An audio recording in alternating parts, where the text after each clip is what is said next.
Akhirnya emas mengalami kenaikan kembali dan kita sempat lihat level terendah adalah 2689 dan itu bertahan sampai sesi malam hari atau lebih tepatnya saat pidato Donald Trump ya, lebih tepatnya saat sambutan ataupun pidato perdana setelah pelantikan.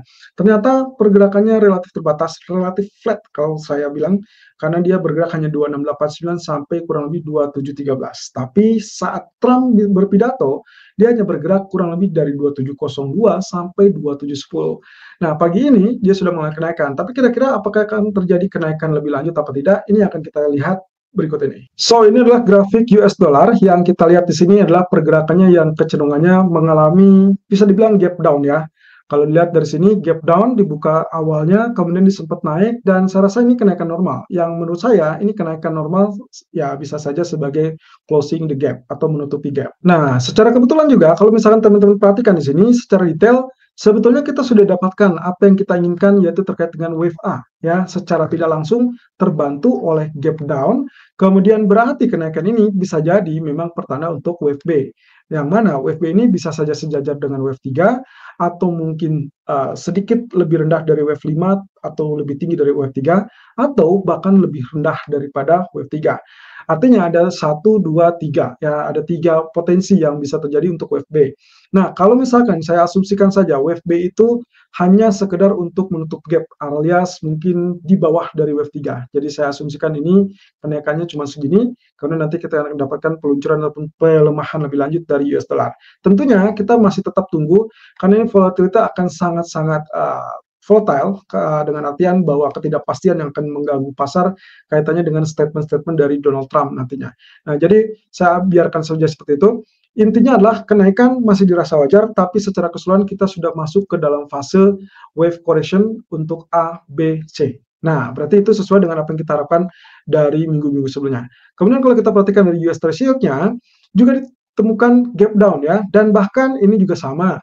Posisinya adalah kita sudah dapatkan apa yang kita inginkan terkait dengan wave A, kemudian nanti kita mungkin akan dapatkan wave B, dan akhirnya wave C. Nah, kita tinggal tunggu saja, atau bisa saja penurunannya akan lebih lanjut, sehingga wave A-nya mungkin malah lebih dalam. Ya. Lalu kemudian wave B mungkin sedikit turunkan, seperti itu, dan akhirnya wave C mungkin juga turun sampai sedalam itu. Nah, tapi pada dasarnya intinya adalah kita tinggal tunggu apa yang akan terjadi berikutnya dari gebrakan-gebrakan yang akan dituju ataupun yang disampaikan oleh Donald Trump dalam beberapa hari ke depan. Oke, kita cek di sini teman-teman. Pound sterling mengalami kenaikan yang signifikan, padahal kemarin kita sempat agak bingung juga ya kalau misalkan kita lihat potensi pergerakannya yang seharusnya sudah mulai naik, ternyata dia tetap turun. Tapi betul ternyata kecurigaan kita bahwasanya yang terjadi kemarin adalah kemungkinan penurunannya hanya relatif sesaat. Atau bisa jadi gini, kalaupun misalkan kita asumsikan bahwa wave 5-nya sudah selesai di sini, kan sebetulnya kita anggap kemarin antara ini adalah wave A, kemudian ini adalah wave B, dan ini adalah wave C, gitu kan. Nah, tapi bisa jadi kalau ternyata yang terjadi untuk saat ini, kenaikan itu barulah sebagai bagian dari wave A. Jadi kita baru saja melihat rebound pertama kali, sehingga ada kemungkinan untuk correction sebagai wave B, jadi hati-hati masih ada koreksinya yang bisa mengganggu dan kemudian barulah kita dapatkan kenaikan yang lebih pasti dari wave C.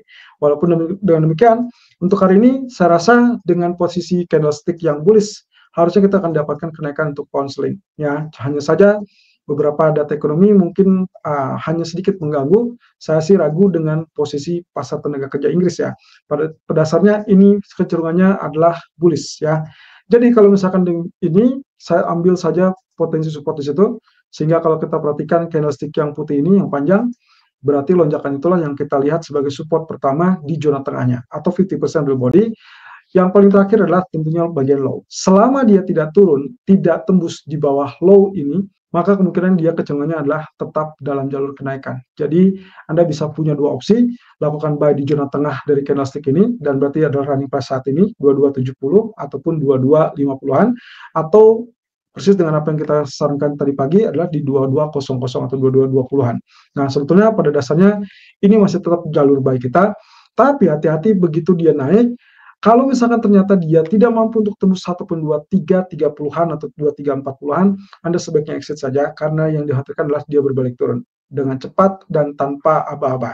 Nah, yang kita tidak tahu adalah apakah dolar akan terus melemah atau dia akan relatif menguat kembali setelah pernyataan Trump berikutnya, ya. Nah, otomatis 61,8% di 1.2400 ataupun 1.2390 itu menjadi target incaran utama kita. Tapi kalau misalkan tadi tidak tembus 1.2330, ya saya rasa percuma untuk naik ke area 1.2400 pun akan sulit, ya. Crude oil sayangnya break areal support kita, dan ini adalah areal yang kemarin kita tandai. Sayangnya dia turun. Nah, sekarang atau pagi ini dia sudah sempat rebound ke areal tersebut, jadi kita asumsikan pullback, ya. Ingat pedomannya, saat dia terjadi penurunan ataupun penembusan dari suatu support area, jadi seperti ini, turun, kemudian akan disertai juga atau diikuti juga oleh pull up atau pullback dulu sebelum akhirnya melanjutkan tren barunya, ya. Dikarenakan sebelumnya dia mengalami kenaikan, maka dengan alur terjadi penurunan ini, perubahan tren terjadi saat dia tembus support. Sehingga area sell sudah disentuh, saya masih tetap pertahankan sell, kecuali saat dia sudah turun sampai 75.80, Anda harus waspada. Tapi bagi saya sebetulnya target untuk hari ini, saya mengincar area 74.50-an. Salah satunya adalah statement dari Donald Trump tadi malam, kecenderungannya adalah mengancam harga minyak dikarenakan ya ada kemungkinan pasokan akan lebih melimpah daripada sebelumnya. Ini dikaitkan dengan darurat energi nasional, yang berarti Amerika akan memompa lebih banyak dibandingkan OPEC, dan itu kemungkinan akan menyinggung OPEC sehingga ada perdebatan ataupun perselisihan ke depannya. Nah, otomatis ini akan mendukung. Dari sini posisinya jelas bearish, sehingga yang paling memungkinkan adalah areal 7400 ataupun 7370. Kemudian hati-hati, kalaupun misalkan mau switch strategi menjadi buy, saran saya adalah pastikan betul-betul dia tembus di atas 70 ataupun di atas 7800. Selama tidak tembus, Anda masih tetap sell. Sementara untuk gold, perhatikan di area grafik A1. Tadinya saya berharap pagi hari itu kita akan dapatkan koreksi terlebih dulu dan kurang lebih sampai ke zona hijau ini. Yang mana itulah area low kemarin di area 2689. Untuk kemudian dia balik naik dan lebih tinggi. Ternyata yang terjadian adalah dia sudah duluan naik, ya. Nah, hanya saja di sini agak sedikit terhambat. Sepertinya kita akan dapatkan collapse ataupun mungkin saja sedikit koreksi.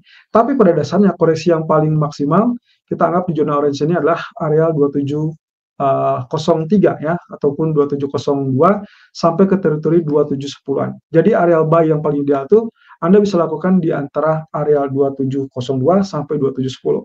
Lalu kemudian target kenaikan berikutnya diharapkan berarti saatnya akan tembus di atas 2726.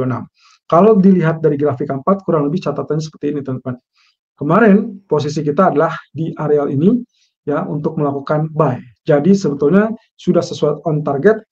Nah, tinggal masalahnya adalah areal ini yang menjadi perkara, dan saat ini bisa dibilang dia sudah tembus. Jadi seharusnya secara catatan kita akan melihat target berikutnya adalah mengalami kenaikan. So, proporsionalnya ini adalah uptrend, ya. Jadi kalau kita lihat higher high, higher low, itulah uptrend. Sinyal uptrend ini masih lebih kuat, sehingga break area resistance orange yang di atas ini akan memicu kenaikan lebih lanjut, dan itu berarti kita akan mengincar zona hijau. Zona hijau ini adalah di teritori kisaran 2750-an sampai 2760-an. Ya, kurang lebih adalah candle yang ini, ya.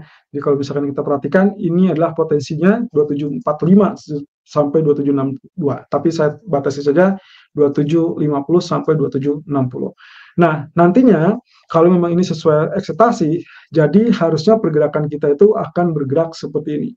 Inilah jalur bullish-nya. Dan berarti kita punya peluang untuk mendapatkan kenaikan lebih lanjut, asalkan dengan catatan bahwa ketidakpastian terkait dengan Donald Trump mulai berkuasa, dan itu akan menyebabkan tingkat permintaan safe haven masih tetap tinggi ataupun naik, terlebih didukung dengan permintaan dari bank sentral.